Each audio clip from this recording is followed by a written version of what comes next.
विश्वगुरु प्रधानमंत्री के नेतृत्व में भारत भले ही किसी दूसरे फील्ड में रिकॉर्ड स्तर पर रिकॉर्ड ना बना रहा हो, लेकिन शेयर मार्केट के गिरते रिकॉर्ड स्तर के लेकर के अपना रिकॉर्ड कायम कर रहा है। शेयर बाजार में इस वक्त हाहाकार की स्थिति है। 30 साल का गिरावट का जो रिकॉर्ड है वो टूट चुका है और लगातार जो है इन्वेस्टर्स के पैसे वहां पर डूबते जा रहे हैं। 8 लाख करोड़ रुपए जो है अब तक स्वाहा हो चुके हैं निवेशकों के, जो उम्मीद लेकर के शेयर मार्केट में अपना पैसा निवेश कर चुके हैं, उनका जो पैसा है वो डूब रहा है लगातार। और ये आप देखेंगे तो इसको लेकर के अब तक का जो रिकॉर्ड स्तर है वो भारत ने अपना रिकॉर्ड बनाया है। इसको लेकर के कई प्रकार की समीक्षा जो है सोशल मीडिया में और न्यूज़ चैनलों में आ रही है। इसको लेकर के लोक गायिका नेहा सिंह राठौर वो ट्वीट कर रही हैं, शेयर मार्केट में मेहनत की कमाई गंवाने वालों के लिए दुख हो रहा है। रुपया पहले ही धूल चाट चुका है। इसके जवाब में उनके पास 60 करोड़ लोगों के महाकुंभ में स्नान के आंकड़े हैं। सवाल पूछने पर आप विधर्मी और देशद्रोही कहे जाएंगे। देश पाकिस्तान बनने की राह पर है। यानी कि आप देखेंगे तो आप रुपया को ही देख लीजिए।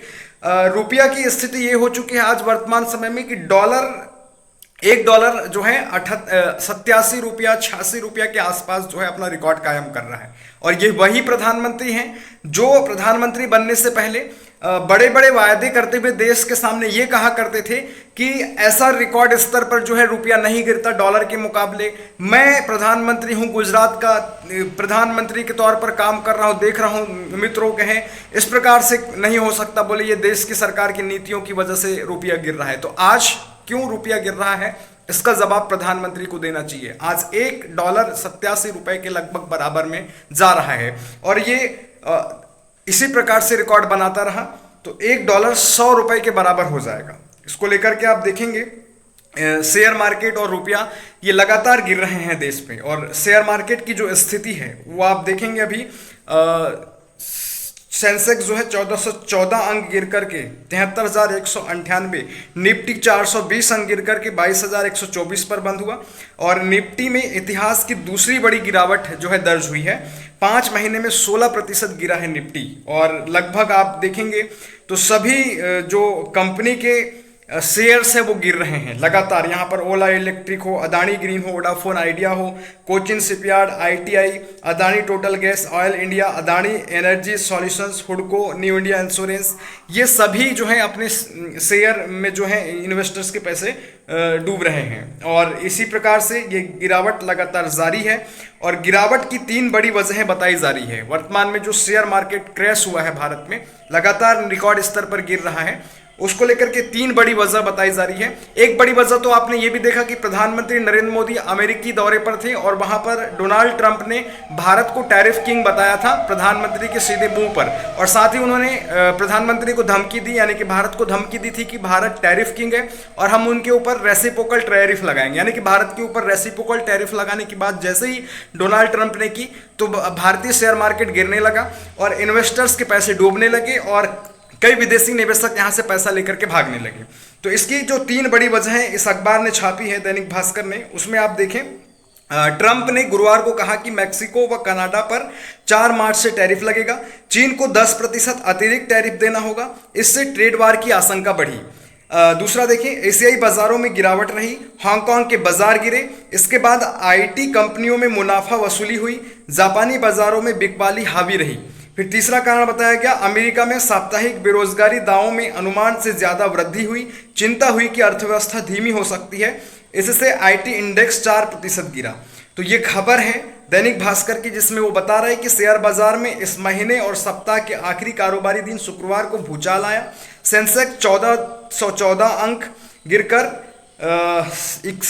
73,198.10 पर बंद हुआ। निफ्टी भी लगातार 8वें दिन गिरा और 420.35 अंक टूटकर 22,124 पर आ गया।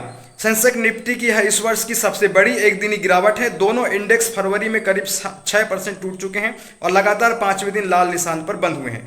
पिछले साल 27 सितंबर को ये रिकॉर्ड स्तर पर ये यहाँ पर बताया और ये इस प्रकार से कंपनियों का डाटा यहाँ पर दिया गया है। तो ये लगातार जो है शेयर मार्केट जो है इन्वेस्टरों का पैसा डुबा रहा है और हतोत्साहित होकर के निवेशक जो हैं अपने पैसे को बाहर निकाल रहे हैं, विदेशी निवेशक भाग रहे हैं शेयर मार्केट से, और भारतीय निवेशक जो छोटे गरीब तबके के लोग हैं उनका पैसा लगातार डूब रहा है। और इसको लेकर के सरकार की कोई नीतियां स्पष्ट नजर नहीं आ रही है। जिस प्रकार से डॉलर गिरा, ये शेयर मार्केट गिर रहा है, इसी प्रकार से अगर स्थिति देश में बनी रही तो वो दिन बहुत जल्द आएगा जो स्थिति पाकिस्तान की हुई है, जो स्थिति श्रीलंका की हुई है, जो बदहाली आर्थिक स्थिति बांग्लादेश की हुई है, ऐसी स्थिति जो है भारत के यहाँ पर दिखाई दे रहे हैं। और इसी को लेकर के नेहा सिंह राठौर ने भी सवाल उठाया है सरकार से। और जब आप इस सरकार से सवाल करते हैं तो इनके पास कुंभ के आंकड़े गिनाए जाते हैं, इतने लोगों ने जो है एक दिन में कुंभ में नहाया, पूरे टोटल कुंभ के दिनों में इतने करोड़ लोगों ने नहा लिया, इस प्रकार की डाटा वो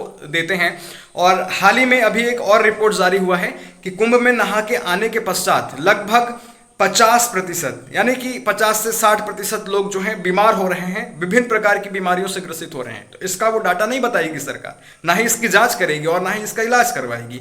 तो इस प्रकार से जो काम किया जाना चाहिए वो काम नहीं करती सरकार, और जो नहीं किया जाना चाहिए, नहीं बरगलाया जाना चाहिए, उन्हीं आंकड़ों को इकट्ठा करके देश को भटकाने बढ़ाने का काम करती है। हमने ये भी देखा कि कुंभ के पानी को लेकर के, गंगा यमुना के पानी को लेकर के एक रिपोर्ट भी जारी हुआ, और एनजीटी ने यह भी कहा कि यहाँ के पानी, गंगा का पानी नहाने लायक नहीं है, पीने लायक नहीं है, और कई प्रकार के मानव मलमूत्र, साथ ही साथ जानवरों के मलमूत्र यहाँ पर मिल चुके हैं, ऐसा उन्होंने कहा था। लेकिन सरकार ने क्या कहा कि नहीं, यहाँ का पानी पीने योग्य है, साफ सुथरा है, इस प्रकार की बातें वो कही थी। तो इस प्रकार से लोगों को भरमाया जाता है।